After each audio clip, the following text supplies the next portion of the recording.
Bonsoir. Les experts du droit en Côte d'Ivoire se sont rencontrés le samedi 21 mai 2022 et à cette occasion, certains magistrats se sont prononcés. Ils ont dénoncé les failles du système judiciaire ivoirien. On en parle en petit débat. Stanislas Zézé, le président directeur général de Bloomfield Investment Corporation, sera avec nous en deuxième partie d'émission. En sa compagnie, il sera question entre autres de la prochaine conférence risque pays et des opportunités d'investissement en Côte d'Ivoire. Analyse pertinente et débat constructif. Et ce qu'il faut retenir de l'actualité, c'est dans notre Live Talk. Bienvenue.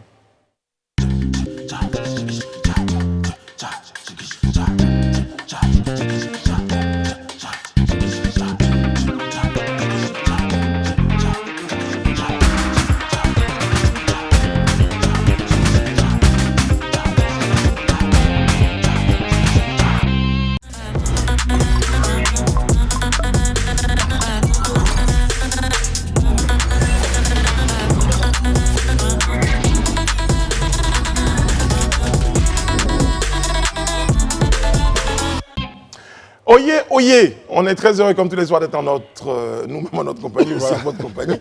Oui, parce que sur le plateau, je ne suis pas tout seul. C'est clair. Bonsoir Yana. Bonsoir Brice. Très heureuse d'être en notre compagnie. Je le sens. Oui. Et vous avez mon intro, hein, ça va, vous avez mis Bonsoir Élisée. Bonsoir Brice. Comment allez-vous? Je vais bien et vous-même? Ça va très très bien, merci beaucoup. André Bois, bonsoir. Bonsoir Brice, bonsoir à tous. La pluie, ça va? On n'a pas eu de dégâts dans votre quartier? Non. Non? Pas d'inondation? Pas d'effondrement d'immeubles? Ben, ça va, ça va. Matin, en tout cas, de façon générale, ça va, mais en tout cas, l'heure est aussi à la vigilance. Hein. Voilà, la vigilance et puis vigilance maintenue. Comment vous êtes vigilant? Ben, on regarde les bulletins météo, les prévisions, et puis on prend des dispositions. Très bien. Ok, je veux savoir comment ça fonctionnait. Parce que moi, je serais en train de toucher les murs de mon immeuble, vous dire ça y est, ça va, ça tient, il n'y a pas de problème. On va tout de suite partir, avancer sur notre petit débat, parce que les magistrats, en tout cas les experts, ont donné de la voix, et bien on en parle dans notre petit débat.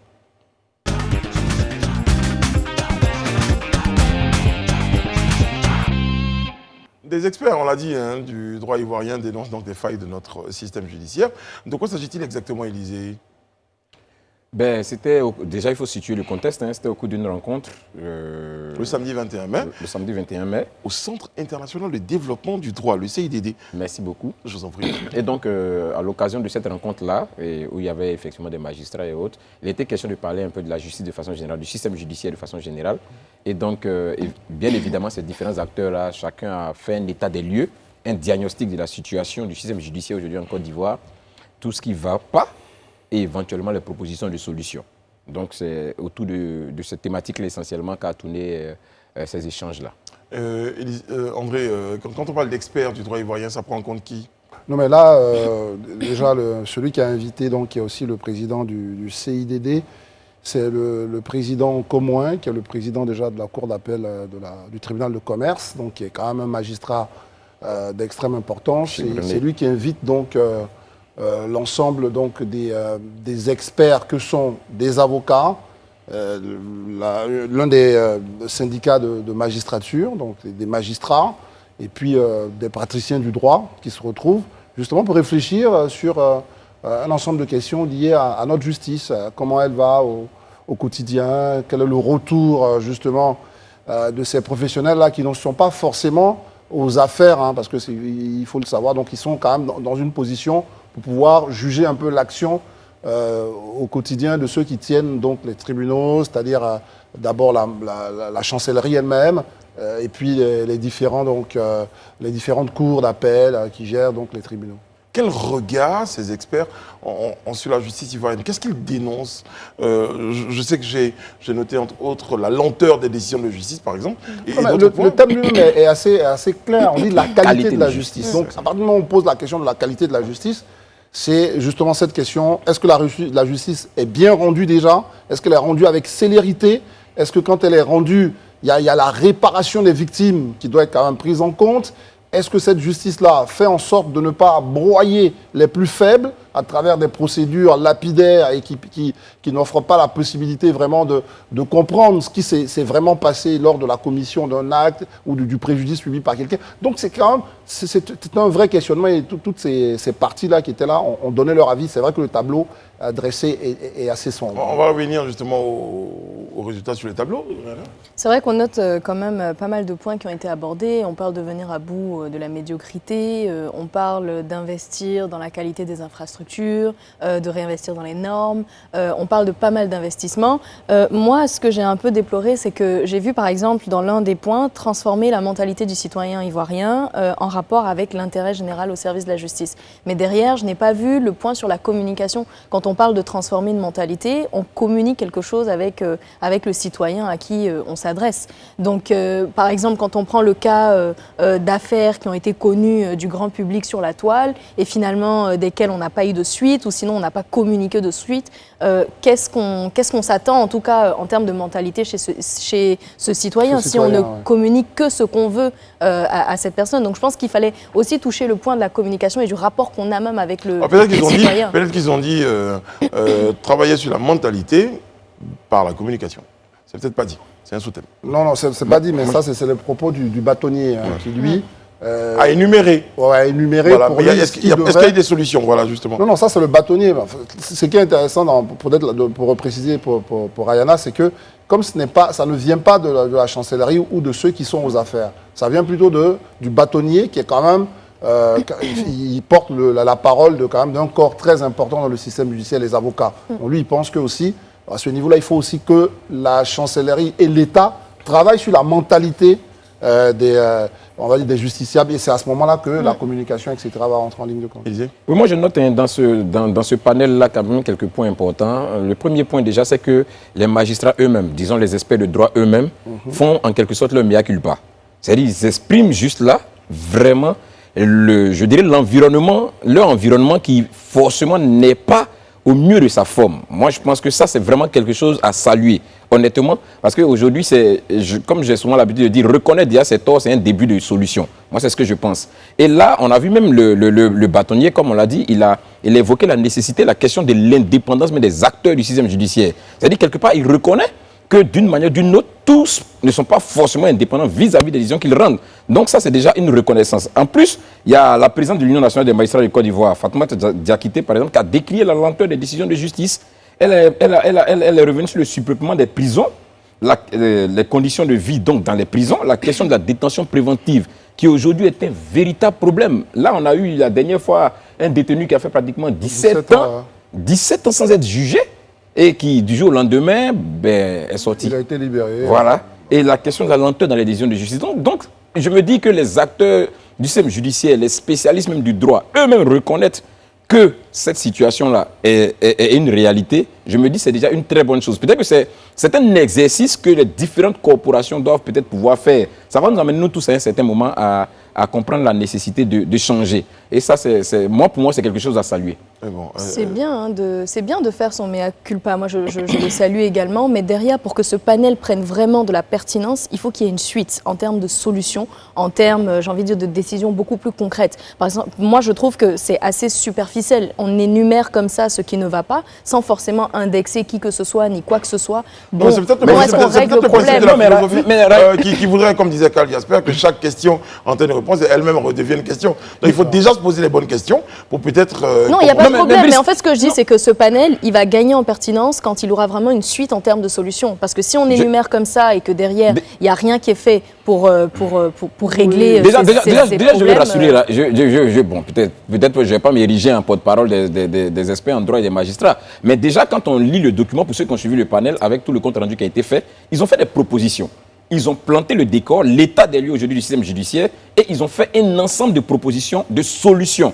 Maintenant, pour rejoindre Ayana, c'est vrai que c'est un ensemble de propositions, de solutions. Peut-être qu'il serait bien de voir comment, avec l'autorité judiciaire, comment, avec les pouvoirs publics, on peut arriver à créer cette symbiose-là pour que ces solutions-là soient suivies, soit par un comité de suivi, pour qu'on puisse éventuellement les implémenter, les mettre en œuvre, en fait. Donc, je pense que c'est là... Que ça passe à une phase beaucoup plus pratique. Voilà, en fait. c'est là que peut-être vraiment Oui, parce que la question qu'on s'est posée, c'est bon, ok, surpeuplement des prisons, lenteur des décisions de justice, c'est pas nouveau. Hein. C'est pas nouveau. Non, mais c'est pas nouveau, mais bon, voilà, il y a un cadre de réflexion, il faut poser les problèmes. Bon, c'est ce qu'ils ont essayé de faire. C'est pas le premier. On va pas leur demander, c'est pas le premier, mais je veux dire que quand on appelle, on est à l'Université des Lagunes, c'est un centre de savoir, on essaie de réfléchir pour voir comment on fait avancer le système.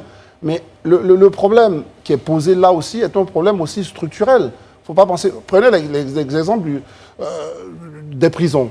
On trouve que les prisons sont surpeuplées. Mais vous savez que pour faire une loi de programmation pour construire de nouvelles prisons, ça n'engage pas seulement le ministère de la Justice. C'est un gros projet. Les budgets de l'État moins mis à contribution, etc. Donc, on est vraiment dans quelque chose de très costaud. Par exemple, les tribunaux qui ne sont pas étalés partout sur le territoire, c'est pas évident. Les avocats peuvent pas être partout parce qu'évidemment, les avocats, ils doivent être là où il y a une cour d'appel, etc. Donc, c'est ça qu'on doit comprendre. C'est-à-dire qu'on est dans un système, si on veut qu'il passe un cap, on doit y injecter et même la digitalisation du système. Beaucoup de fonds. Parce qu'aujourd'hui, digitalisation du système complète. Mais bien sûr, oui, la digitalisation du système. Il y a beaucoup encore de documents qu'on remplit à la main. Il y a même des décisions de justice qui ont disparu. Où souvent on a dit, ouais, la grosse, c'est où on a cherché, on n'a vraiment pas trouvé. Donc je pense que, comme tu le dis si bien, il est important aussi de digitaliser le système. Mais je pense qu'à ce niveau, il y a un travail qui a commencé à être fait. Il y a un travail qui a commencé à être fait. Certainement qu'il va falloir peut-être le dupliquer et puis l'accélérer dans le processus. Mais déjà, comme je le disais... Alors, justement, pour prendre la parole, globalement, est-ce qu'au sortir de ce panel, on a eu l'impression que la justice ivoirienne va mal? Va très très mal. Bon, mal. Bon, on a la justice qu'on a, hein, c'est-à-dire que, comme on l'a dit tout à l'heure, il y a les moyens. Voilà, on a un pays, on gère les choses avec les moyens qu'on a. Et évidemment, c'est à ce moment-là qu'on peut regarder la politique de chaque, ce que je peux appeler de chaque pouvoir. On peut avoir des pouvoirs qui sont de droite. On l'a observé dans des cas un peu en Europe où quand la droite arrive au pouvoir, ils construisent beaucoup de prisons parce que l'objectif pour eux, c'est qu'il faut sanctionner, il faut sanctionner, il faut sanctionner. Nous-mêmes, au-delà même de la sanction, déjà même ceux qui sont là ont besoin d'être dans de bonnes conditions. Donc, si on doit répondre à votre question, le tableau de notre justice n'est pas un tableau qui est très reluisant. Ça, la question, il ne faut pas se le cacher. Maintenant, comment on fait ? Est-ce qu'on a les moyens aujourd'hui de pouvoir nous déployer les propositions de maître maintenant, on peut en donner. Bon, il était déjà sur notre plateau, il a dit augmenter le budget de la justice, améliorer, on a parlé, la qualité de la cartographie. Mais justement, l'étalement des tribunaux, etc. Augmenter le nombre de magistrats. Et tout ça, il faut les former. Après, il faut les inscrire. Donc, c'est vrai qu'ils ont un statut particulier par rapport à la fonction publique. Mais tout ça, c'est le budget de l'État. Donc, voyez-vous, c'est pas évident. Et il faut des choix politiques forts. Mais quand on a fini de demander beaucoup plus de budget comme ça, beaucoup plus de fonds comme ça sur plusieurs domaines, il faut surtout, ce que j'ai envie de dire, capitaliser beaucoup d'énergie sur ce qui existe déjà.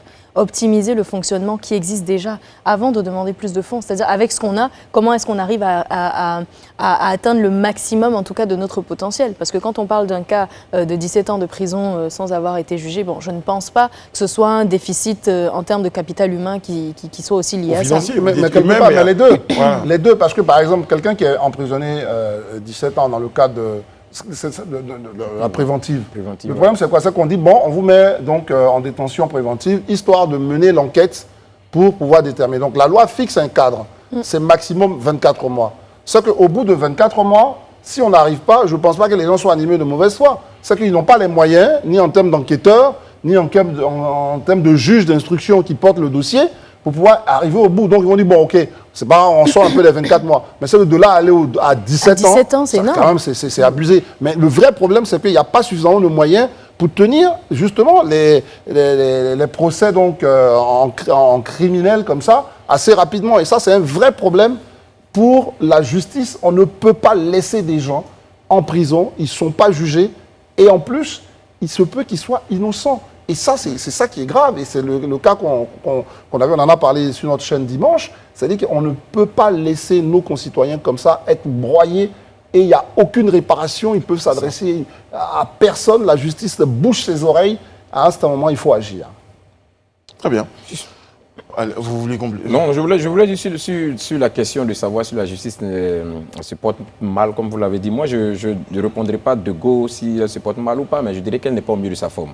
Et je crois que les acteurs eux-mêmes... Vous utilisez, c'est une figure de style. Non, elle n'est pas au mieux de sa forme parce que les acteurs même, je dirais ceux-là même qui animent le système judiciaire, eux-mêmes le reconnaissent. Donc, ce n'est pas nous les citoyens lambda qui diront que c'est au mieux de sa forme. Maintenant, quand on finit de dire ça, comme le disait Ryan, et ce que je soutiens d'ailleurs, quand on finit vraiment de dresser un tel tableau et qu'on fait des propositions, il faut maintenant passer des paroles aux actes. Et c'est en cela que je pense qu'il y a nécessité que ces recommandations qui ont été faites ici, ces propositions qui ont été faites ici, fassent l'objet éventuellement d'un échange dans un cadre beaucoup plus formel avec D'autant le plus pouvoir que public. tout le monde est d'accord puis, dans ce système pour dire qu'il y a des choses à faire.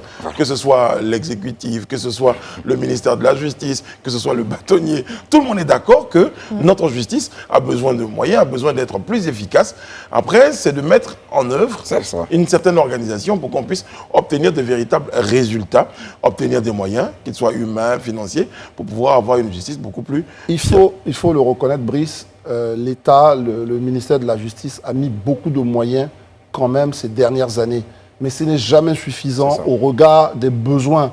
C'est ça. C'est-à-dire que quand il y a des crimes qu'on doit les juger, qu'on ne peut pas instruire des procès, tous ces moyens-là, finalement, n'auraient servi à rien. Donc je pense que les différents corps du système judiciaire font leur effort. On voit le bâtonnier, ils sont volontaires, ils veulent défendre les gens. Les magistrats font ce qu'ils peuvent, la chancellerie aussi. Mais les moyens font défaut. Il faut encore déployer plus de moyens. Et puis eux-mêmes aussi, il faut que le peu de moyens qu'on donne, le changement de mentalité dont on parle, il faut que ce soit vraiment sur l'ensemble même du système judiciaire. J'en parlais un peu tout à l'heure parce qu'il ne fallait pas que ça donne l'impression que c'était un 1er mai où tous les experts étaient réunis pour venir déposer un cahier de revendications au ministère de la Justice. Mais il y avait même le directeur de cabinet du ministre de la Justice. Je crois que tous ensemble, ils ont décidé, du garde des Sceaux, ils ont décidé que ces recommandations issues de ce panel-là seraient mises en application pour que le justiciable ait beaucoup plus en tout cas dans de meilleures conditions. C'est ça. Je crois qu'on l'a dit. Et on va marquer notre pied-à-terre pour notre petit débat, évoluer sur notre prochaine escale. C'est notre lu, vu, entendu. C'est parfait. Ouais.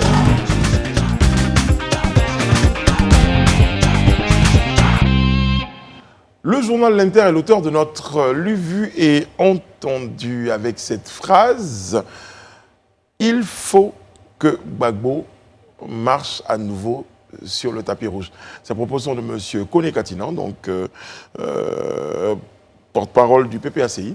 Il faut que Gbagbo marche à nouveau sur le tapis rouge. Élisée Bouloubou. Je pense que c'est une opinion, c'est un point de vue. De toute façon, quand on est parti politique, quand on a l'opposition, l'objectif, c'est que dans un futur très proche, on se retrouve vraiment au palais présidentiel, on passe de l'opposition au pouvoir.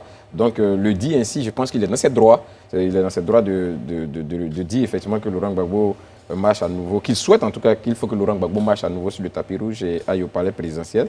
Je crois que c'est son droit le plus absolu. On est dans la politique et ce qu'il dit, pour moi, ne fait que rester dans le cadre de la politique, tant que ça n'incite pas, comme je le dis très souvent, à la violence ou à un appel à la révolte. Moi, je ne vois vraiment pas de problème à ça. Est-ce que ça ne lève pas justement un coin de voile sur les éventuelles ou les supposées supputations d'une éventuelle candidature de Laurent Gbagbo? Là, je crois qu'on est plutôt d'accord. Hein. Ça commence à déjà tracer. C'est très clair. Mais le PPACI, ils l'ont dit dès le début. C'est plutôt clair. Il n'y avait vraiment pas plus avoué que celui qui refusait de voir, en fait. Comme un instrument de la reconquête du pouvoir pour Laurent Gbagbo. Donc, comme Élisée l'a dit, ce n'est pas très nouveau. Enfin, tant que ça s'adresse, évidemment, comme il a dit, à ses militants et à ses sympathisants qui doivent se mobiliser à quelques 2 années, 3 années, si vous voulez, de notre prochaine étape électorale.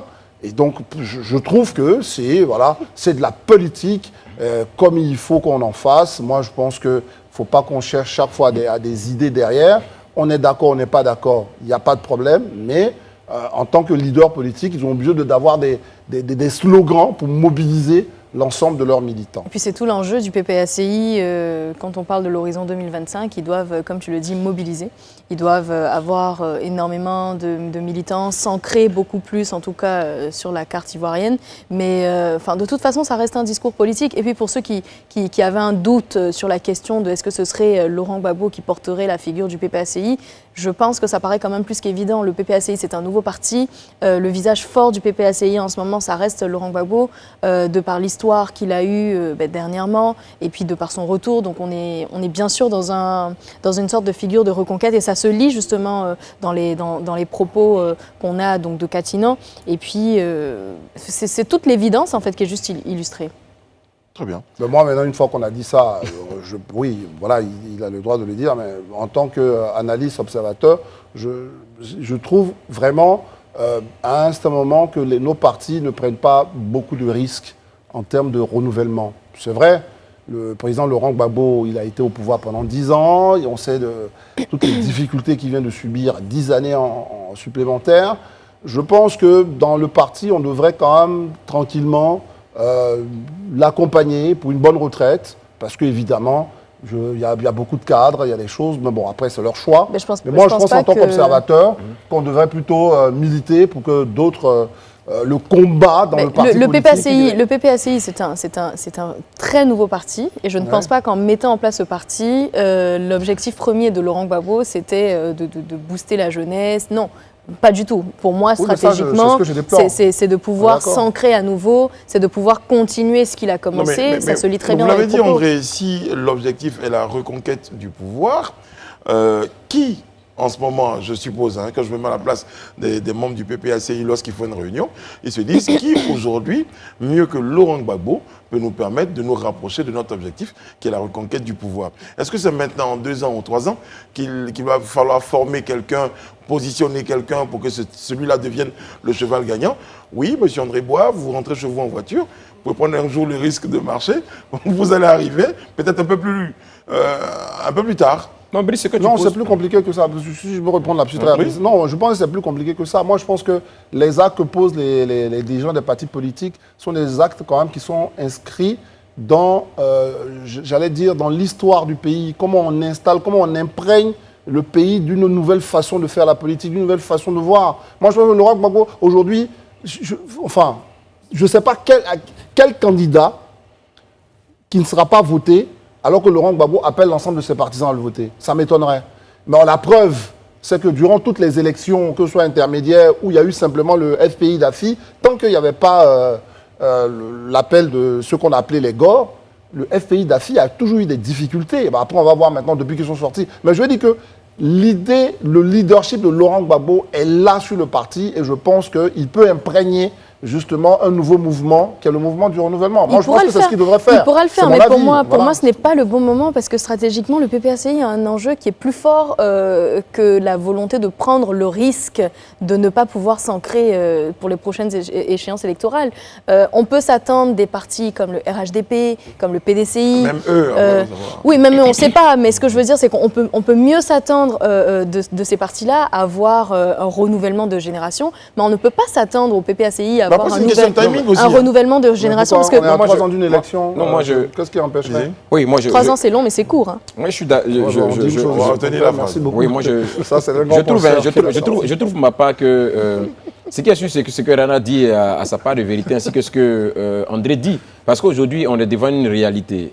Depuis près de 3 décennies, disons même presque 4 décennies, on a évolué dans une mentalité du leader du parti qui est en réalité comme ce Dieu vivant-là, que tout le monde adore en quelque sorte. Donc c'est aujourd'hui difficile de pouvoir enlever cette mentalité dans l'esprit des militants, parce qu'on voit vraiment le leader comme celui-là autour duquel s'incarne. Il est difficile d'enlever ça dans l'esprit des militants. Actuellement, je dis actuellement. Non, mais quand je dis que c'est difficile, ça ne veut pas dire que c'est impossible. Faut qu'on se comprenne. C'est pas impossible, mais c'est difficile en ce moment, parce que c'est des habitudes qu'on a vécues sur 3 décennies, qui sont ancrées dans les mentalités, dans la manière de faire. C'est vrai qu'aujourd'hui, au regard de la situation politique, je dirais même au niveau mondial, il y a nécessité qu'on puisse repenser la manière même de militer dans les partis politiques, la manière même d'organiser les partis politiques. Ça, c'est nécessaire, ça s'impose. On voit ce qui se passe ailleurs et on peut implémenter ça ici. Mais pour l'heure, comme je le dis, les mentalités sont ancrées sur 3 décennies de manière de faire, d'habitude. Donc, ça devient un peu difficile. Mais je reste fondamentalement convaincu, comme André, qu'il faut qu'on y parvienne, qu'on sorte vraiment de la logique du leader déifié, qui reste celui-là, quand il a dit, tout le monde doit se mettre à genoux. Quand il ne dit pas, tout le monde doit être en train de prier pour qu'il dise. On doit vraiment sortir de cette mentalité. Mais le problème, la complexité avec le PPACI, c'est que c'est un parti qui est né en se basant sur le leadership et sur l'histoire de Laurent Gbagbo.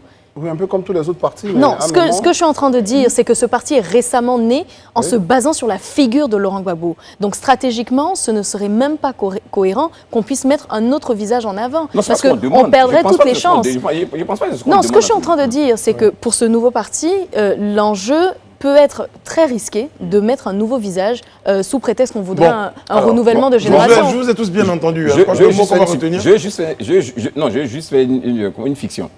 À supposer d'accord que c'est impossible qu'on change de visage ou qu'on non, pas impossible, pas impossible, mais risqué. Que c'est risqué. Et que le projet de loi, la proposition de loi de notre ami Assalé, par exemple, passe à l'Assemblée nationale. Ça veut dire du coup...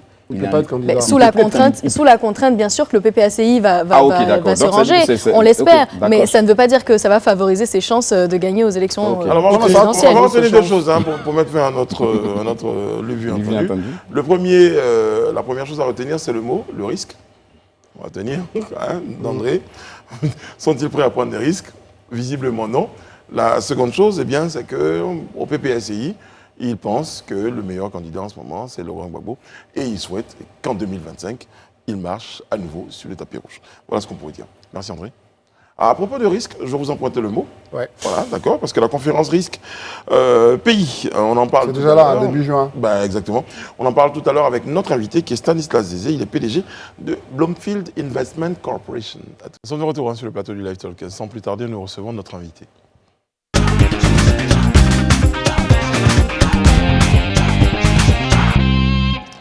Monsieur Stanislas Zézé nous a rejoint sur ce plateau. Je rappelle, je le disais tout à l'heure, il est président directeur général de Bloomfield Investment Corporation. Bonsoir, monsieur Zézé, comment allez-vous? Merci d'être nouveau sur notre plateau. Le 2 juin prochain, le 2 juin 2022, se tiendra la 6e édition de la conférence Risque Pays de Côte d'Ivoire, sur l'ordre de votre agence de notation. On va faire un peu de pédagogie, on commence comme ça. Qu'est-ce que c'est que la conférence Risque Pays? Alors, la conférence Risque Pays, c'est une conférence qui va débattre de la cartographie de risque d'investissement en Côte d'Ivoire. Donc, la cartographie de risque, c'est établir les forces et les faiblesses et les opportunités de la Côte d'Ivoire. C'est de montrer aux investisseurs pourquoi ils devraient choisir peut-être la Côte d'Ivoire, pourquoi pas le Ghana, pourquoi pas un autre pays, en sachant que les investisseurs ont le choix. Donc l'idée, c'est de pouvoir, dans cette logique-là, établir la cartographie du risque de chaque pays africain. Mais cette 6e édition sera celle de la Côte d'Ivoire. J'allais poser la question de savoir, parce que je me rappelle que l'année dernière, déjà, on a annoncé la 5e édition. Qu'est-ce qui en ressort et qu'est-ce qui nous amène à cette 6e édition? Alors, mais c'est une cartographie qui est établie annuellement, de toute façon. Et maintenant, évidemment, ce qui est de particulier dans cette 6e édition, c'est que nous sortons de la période de crise. Et d'ailleurs, ça se voit par les chiffres, un amorçage d'un redécollage économique, d'une performance qui est nettement supérieure à celle qui s'est produite l'année dernière. Parce que quand on regarde les chiffres, je ne vais pas trahir la tradition de donner des résultats avant la conférence, mais il y a eu une amélioration significative. Et ça, vous le découvrirez le 2. Mais il y a des raisons de le faire chaque année. Parce qu'évidemment, les décisions d'investir doivent être ajustées à l'année, d'une année à l'autre. Oui, mais en fait, le sens de ma question, c'était vraiment de savoir est-ce que, déjà au sorti de l'édition dernière, on a pu convaincre certains investisseurs? Est-ce que c'était une note beaucoup plus positive? Oui. En réalité, l'année dernière, je crois que ce qui est ressorti, c'est que malgré la crise, la Côte d'Ivoire s'est montée résiliente, avec une capacité d'absorption de chocs extérieurs qui était d'ailleurs supérieure à tous les autres pays de la sous-région. Donc évidemment, forcément, dans cette logique-là, ça a forcément encouragé les investisseurs. Et ça se traduit justement par la note de cette année.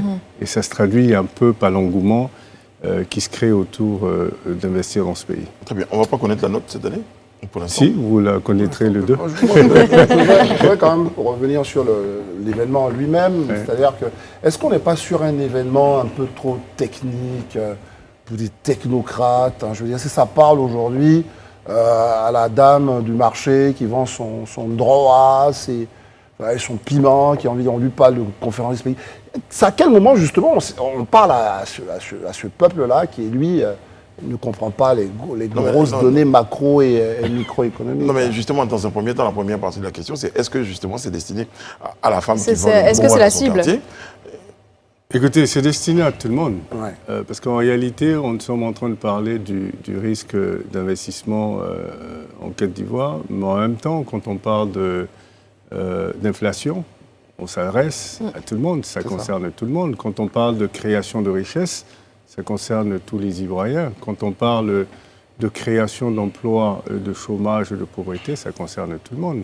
Donc évidemment, c'est vrai que dans la salle, les participants sont certainement d'un certain niveau de compréhension technique.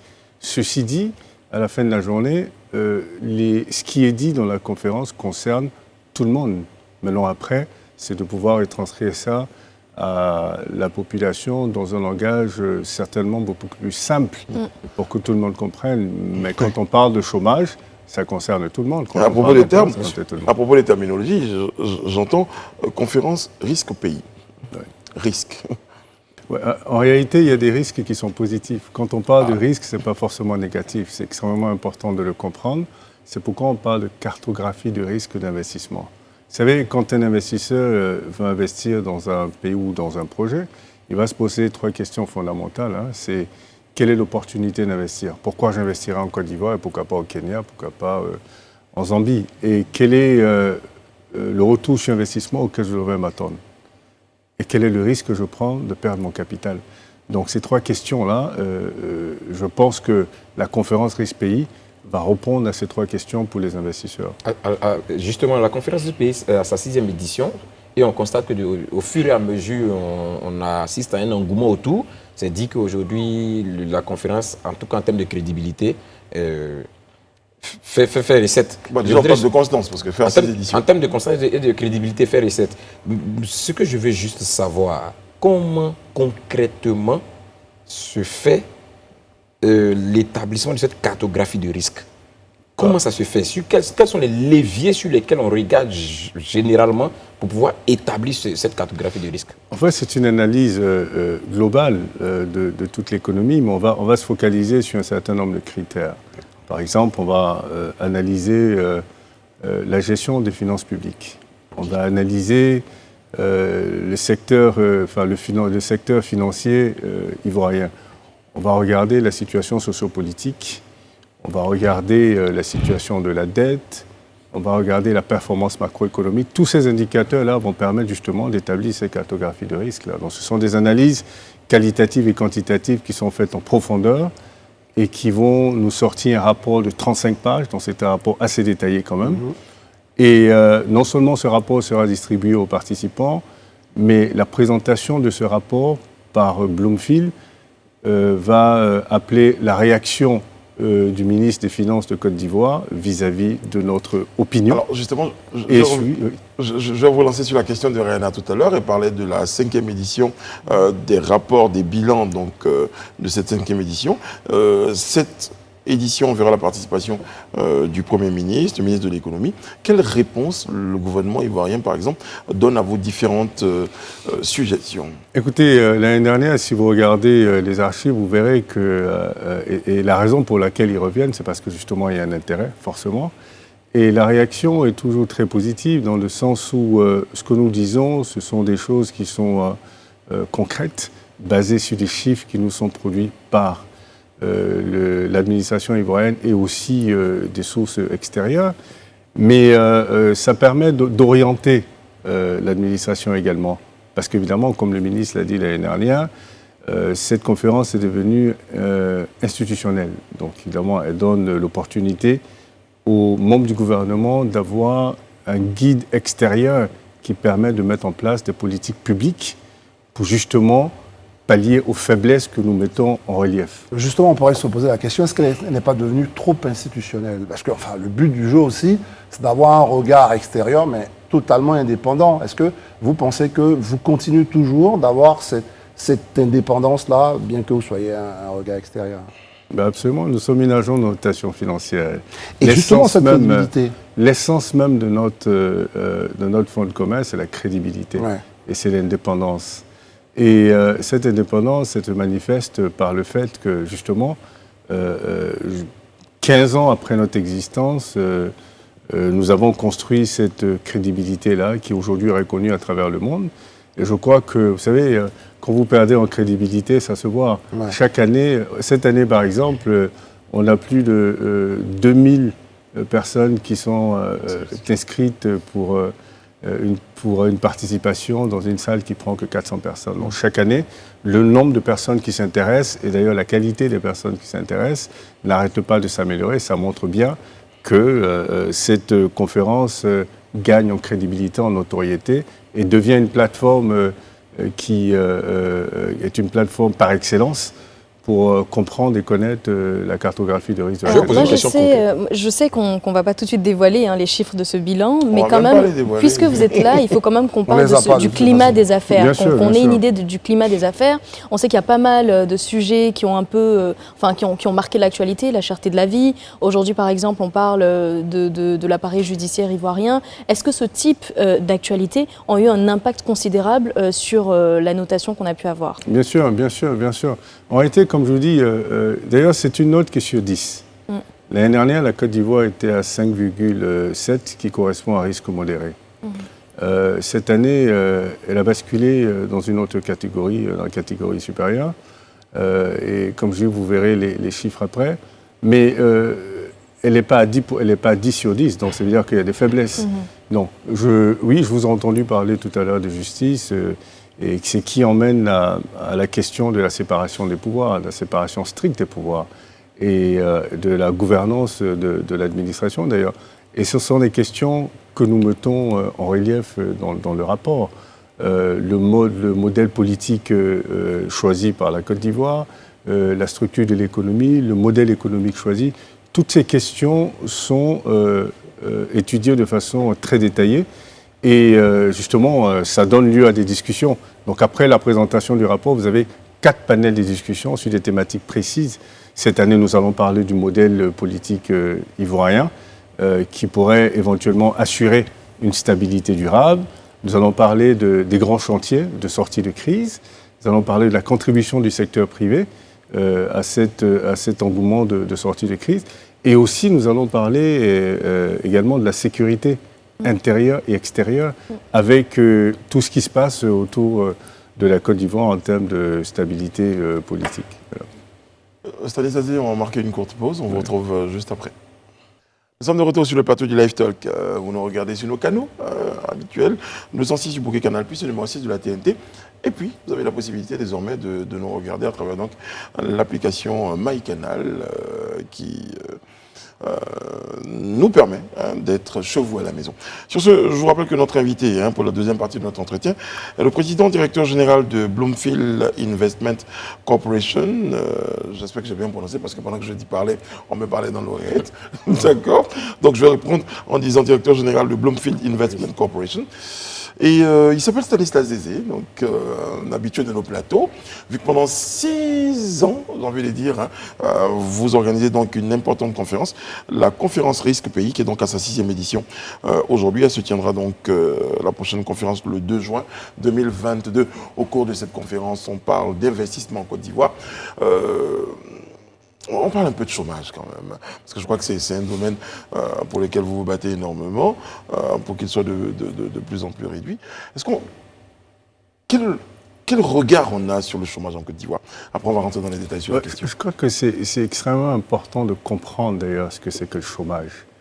Parce que quand on entend le chômage en Côte d'Ivoire à 3,5%, ça fait sauter tout le monde. En réalité, ce que vous devez comprendre, la définition du chômage, en réalité, c'est est chômeur celui qui n'a pas d'occupation, qu'elle soit rémunérée ou pas. Ce que ça veut dire que le Nama, il n'est pas un chômeur. La dame qui vend les galettes dans la rue, elle n'est pas une chômeuse. C'est important de comprendre. Donc, le taux de chômage dans un pays comme la Côte d'Ivoire ou un pays pauvre, ce n'est pas pertinent. Ce qui est pertinent, c'est la précarité de l'emploi, qui est aujourd'hui dans ce pays à 70%. Oui, ça c'est une problématique, et c'est surtout cette problématique qui devait inquiéter les pouvoirs publics qui mettent en place des politiques publiques pour réduire justement la précarité de l'emploi, pas le chômage, parce que vous êtes occupé, même si ce n'est pas rémunéré, vous n'êtes pas chômeur.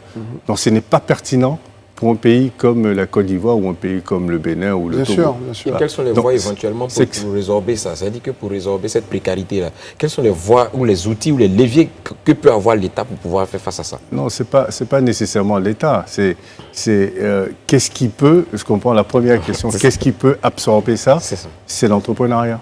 C'est la création d'entreprises, c'est la création d'emplois qui peut absorber justement ceux qui ont des occupations qui sont précaires et qui voudraient avoir des occupations qui sont rémunératrices et qui permettraient d'avoir une vie plutôt digne. Et justement, je crois que le thème de cette édition, c'est la relance économique. Absolument. Sur quel secteur on devrait s'appuyer pour espérer avoir l'avantage de ce pays, c'est qu'il a une économie qui est très diversifiée. Donc ce que ça veut dire, c'est que chaque secteur d'activité est un secteur qui pourrait être profitable. Donc en réalité, il n'y a pas de secteur qui soit nécessairement à négliger et d'autres à favoriser. Tous les secteurs d'activité sont des secteurs prioritaires dans la mesure où des politiques publiques sont mises en place pour permettre l'investissement dans chaque secteur d'activité. Et d'ailleurs, c'est ça le rôle d'un État, c'est de créer un environnement qui permet aux citoyens ou à tous ceux qui sont intéressés à pouvoir investir et pouvoir créer leurs propres opportunités. C'est le cadre. C'est ça le rôle de l'État. Le rôle de l'État n'est pas de créer des emplois, n'est pas de créer de la richesse, mais de créer un cadre qui permet justement au secteur privé de créer de la richesse et de créer des emplois et de créer de la valeur. Sur votre rôle, et puis on a parlé de chômage, on a parlé à l'instant de sur quel secteur on peut intervenir. Je voulais quand même toujours revenir sur la question de la crédibilité globalement, qui revient aussi sur les chiffres qu'on entend souvent, qui sont soit contestés, etc. Comment vous faites pour... Je ne sais pas, vous n'allez pas être les arbitres, parce que l'administration donne souvent des chiffres. Est-ce que ce sont sur ces chiffres que vous vous appuyez pour travailler? Au fond, comment on rend crédible ce type de rapport, finalement, puisque les chiffres, souvent, sont remis en cause. Ceux-là vont dire « Oh, mais la croissance à 2 chiffres, c'est du pipeau, etc. » Donc, voilà. Comment on fait pour être vraiment totalement crédible, vous, dans votre cas Mais écoutez, je dis, c'est un rapport scientifique. Donc c'est un traitement scientifique qui est fait. Est-ce que ce sont les chiffres de l'administration, par exemple? Les chiffres de l'administration que nous utilisons sont retraités par nos économistes. Et il y a des comparaisons qui sont faites. Quand nos calculs disent qu'on est à 7, une estimation de 7,4% de taux de croissance pour 2021, et que l'administration dit la même chose, et que le FMI dit la même chose, que la Banque mondiale dit la même chose, ou ça peut être des fois à 10 points de base de différence. Je veux dire, à la fin de la journée, on n'est pas très loin. Les calculs peuvent être à 10 points de base de différence, mais à la fin de la journée, on revient toujours sur le même taux de croissance. Donc ce n'est pas... Juste relancer là-dessus, mais une fois qu'on a dit ces chiffres-là, qui sont très bons, soyons maintenant concrets. Je finis avec la crédibilité. Parlons maintenant de comment on fait et qu'est-ce qu'on dit au gouvernement d'année en année pour régler le problème de la différence entre la perception que cette croissance profite au plus grand nombre et puis l'existence même de ce chiffre qui est assez fort. Qu'est-ce qu'on dit d'année en année pour résorber justement cet état d'esprit? Il y a une chose que vous devez comprendre. C'est évidemment, vous prenez un pays comme la Côte d'Ivoire, vous dites, sur les 10 dernières années, il y a une moyenne de 7,5, 8% de croissance. Pourquoi ça n'a pas absorbé tant de pauvreté que ça, parce que nous sommes quand même à 39% de taux de pauvreté, de 51 à 39. Même si on pense que c'est un bon significatif, on se dit, avec un taux de croissance comme celui-là, ça devrait être peut-être beaucoup plus bas. Sachez que le tissu économique de la Côte d'Ivoire, il est constitué de 98% de PME. Et ces 98% de PME contribuent à 20% de la richesse créée. Seulement. Donc vous avez 2% du tissu économique qui crée 80% de la richesse. Et ces 2% sont des sociétés étrangères et multinationales, dont l'objectif n'est pas de réinvestir les bénéfices en Côte d'Ivoire, mais de les rapatrier. Donc à un moment donné, comprenez que la richesse il y a une très petite part de la richesse qui est finalement qui reste sur place et qui a vocation à être réinvestie dans les entreprises et qui a vocation à être réinvestie pour la création de richesses additionnelles qui pourraient profiter à tout le monde. Donc, quand on parle d'inclusivité, il faut regarder qui génère la richesse et est-ce que cette richesse reste là. C'est la raison pour laquelle les PME devraient être une priorité. L'idée, c'est que des PME contribuent à au moins 60-70% de la richesse créée. À ce moment-là, vous avez une économie qui performe et qui est solide. Parce que là, vous avez une économie qui performe, mais en réalité qui est fragile. C'est ça. Fragile parce que si, pour une raison X ou Y, un choc extérieur fait que les 2% doivent partir, vous vous retrouvez avec une économie très, très, très, très fragilisée. Donc, c'est pourquoi les PME devraient être une priorité absolue. Le renforcement des PME, des capacités des PME de générer de la richesse et inverser cette tendance de 2, 80 et 98, 20. Mais vous le dites vous-même, c'est une analyse qui est scientifique. Mais derrière, pour qu'on puisse régler le problème, il faut que les gouvernants puissent créer un cadre, vous l'avez dit. Mais comment vous arrivez à convaincre ces gouvernants? Est-ce que leur réponse vous est favorable?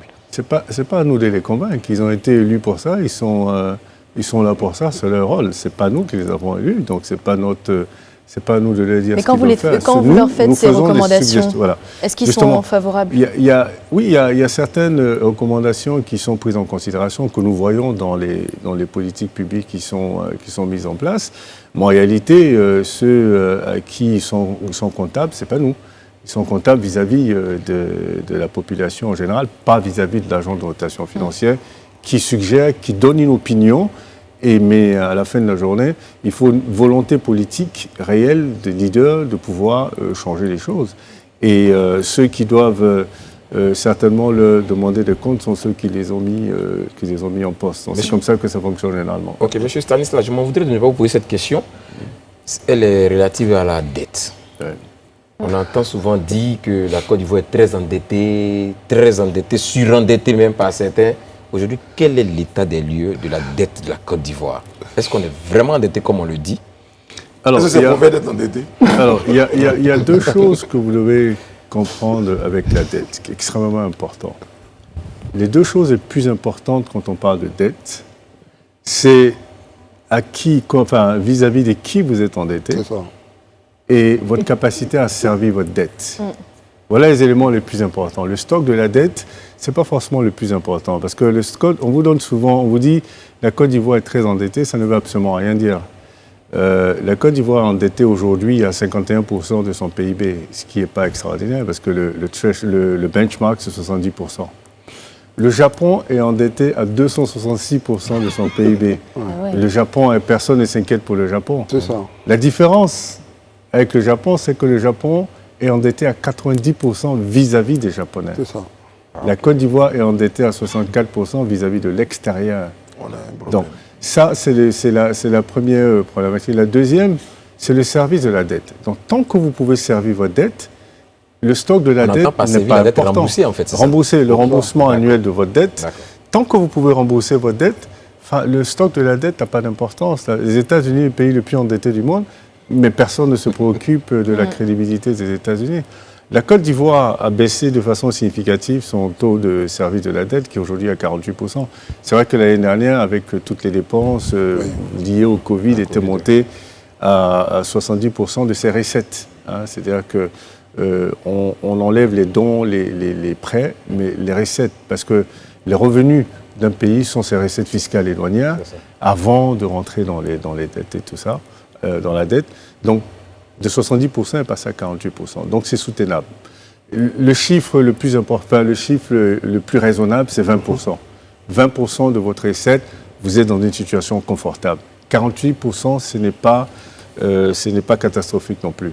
Donc, quand on parle de dette, c'est très important de comprendre ces chiffres-là. Et vous entendez la Côte d'Ivoire endettée à 20 000 milliards. Oui, mais bon, ça représente que 51%. Vous avez évoqué la question des recettes. Enfin, c'est très intéressant parce qu'on touche un peu à la politique fiscale. Donc, deux questions.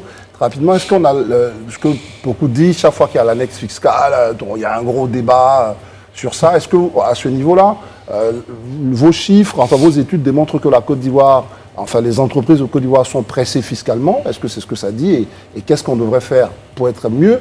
Et puis, l'autre chose importante, est-ce qu'on a les bonnes méthodes pour, j'allais dire, pour recueillir nos recettes? Parce qu'on sait qu'il y a beaucoup de fuites, même en interne. Vous parlez des PME, il y a certaines PME, on laisse dans l'informel, on ne paye pas le fisc comme il faut. Est-ce qu'on n'a pas ces deux problèmes-là, justement, à régler peut-être dans Est-ce que vous entendez les deux voix? Est-ce que vous entendez les voix des gouvernants qui disent on a besoin d'avoir beaucoup plus d'impôts pour solder un certain nombre de choses, et la voix des investisseurs, des hommes d'affaires qui disent tiens, c'est beaucoup. Il y a trop d'impôts.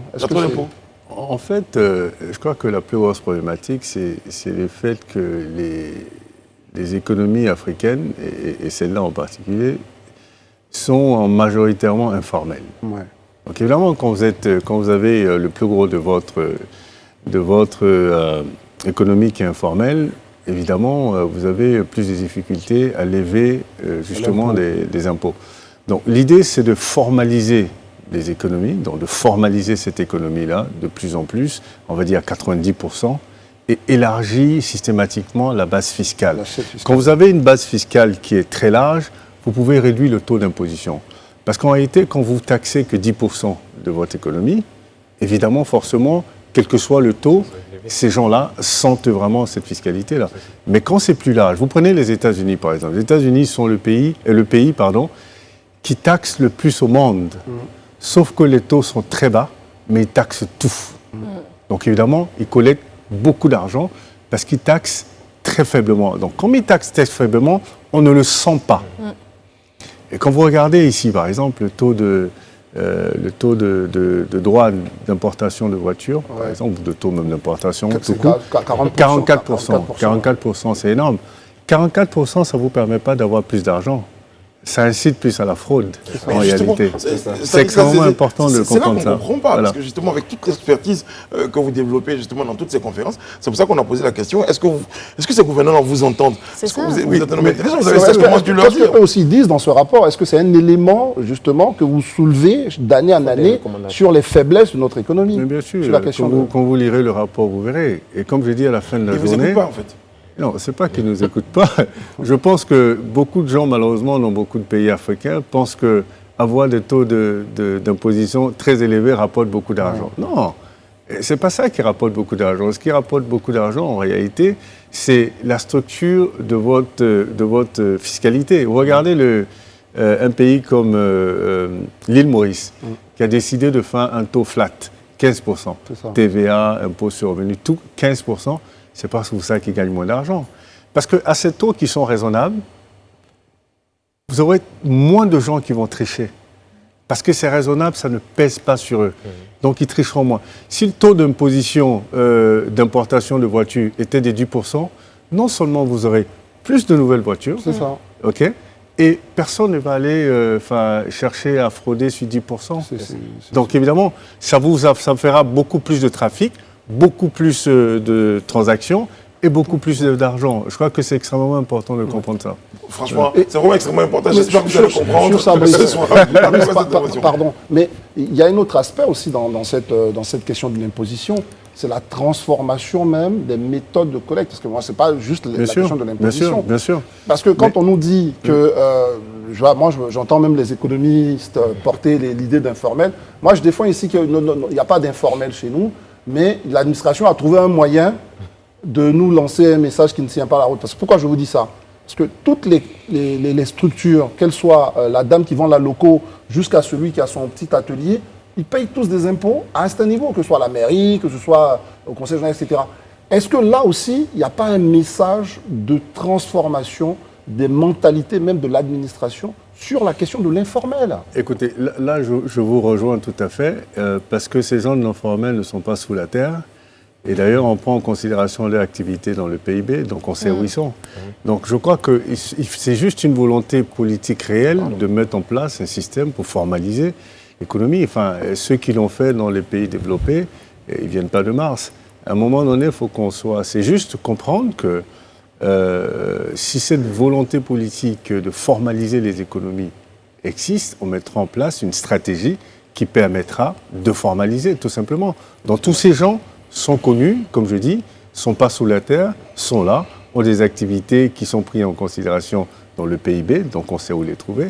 Il suffit juste de mieux s'organiser. Et c'est ça la différence entre les pays sous-développés et les pays développés, c'est l'organisation, la structuration, et puis la volonté politique de faire les choses.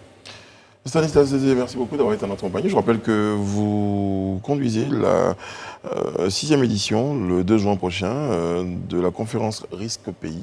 Elle se tiendra où, cette conférence? Elle se tiendra au Sofitel, Sofitel. la salle de fête. Si les personnes souhaitent participer. Comment on y peut Bon, moi, déjà, c'était un nombre qui me fait éviter de dire est-ce qu'on peut toujours s'inscrire ou non? Non, je pense que là, aujourd'hui, c'est un peu serré. Parce Très que bien. là, on a ce qu'il faut, on a bouclé, parce que on a beaucoup plus de personnes inscrites qu'on a de places. Le thème cette année, Et, c'est la reprise économique. Mais par contre, ce sera en live, ce sera en direct sur tous nos réseaux sociaux, donc on pourra, ceux qui ne sont pas présents pourront y assister en distanciel. On termine l'émission avec une petite note d'investigation. Hein. J'ai eu le temps de me poser une question et d'avoir quelques réponses. Vous écrivez un livre, Stan Zézé? Oui, effectivement, j'écris ma biographie qui sort le mois prochain. Ouais. Et je pensais... Permettez-moi d'avoir un titre. Stanislas Zézé, l'homme aux chaussettes rouges. Je me disais. Permettra aux gens de percer le mystère des chaussettes rouges. Je ne suis dans aucune secte.